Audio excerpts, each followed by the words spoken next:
Hello bachcho, let's read the question, and the question here it is: at which latitude heat gain through the insolation that could approximately equal to the heat loss through the terrestrial radiation, so that it could be 22.5 degree north and south, 40 degree north and south, 42.5 degree north and south, 66 degree north and south. So student यहाँ पर सबसे पहले हम लोग discuss करेंगे की concept को। तो की कंसेप्ट में हम लोग डिस्कस करते हैं टेरेस्ट्रियल रेडिएशंस क्या होती हैं।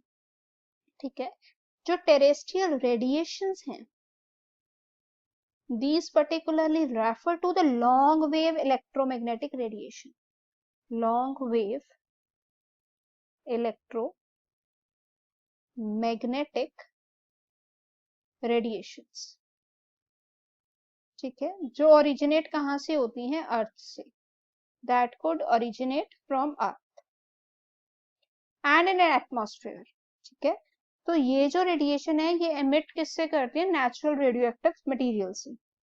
ठीक है, that could be including, like हम यूरेनियम लिख सकते हैं, यूरेनियम हो गया, थोरियम हो गया, या फिर रेडॉन हो गया। ठीक है, जितने भी टेरेस्ट्रियल हम लोग बात करते हैं ना रेडिएशन की, जो टेरेस्ट्रियल रेडिएशंस होती हैं, they particularly absorbed by water vapour. ये जो है ये एब्सॉर्ब्ड कर जाती हैं by the water vapour itself. ठीक है, in the atmosphere. So some other gases also there.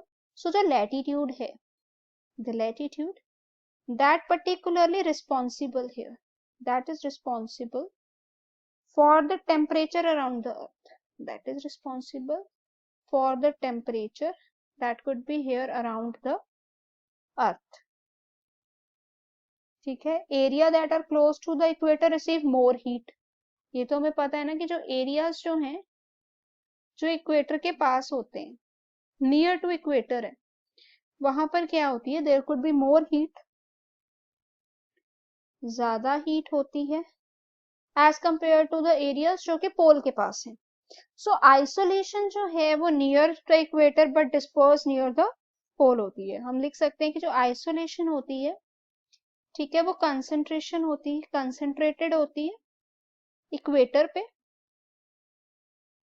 But जैसे जैसे वो पोल पे जाती है वो डिस्पर्स हो जाती है, could be dispersed to the poles। तो डिस्टेंस जो है, तो यहाँ पर अगर हम बात करते हैं आंसर की, तो that it could be 22.5 north and south, option A. Hope it is clear, all the best.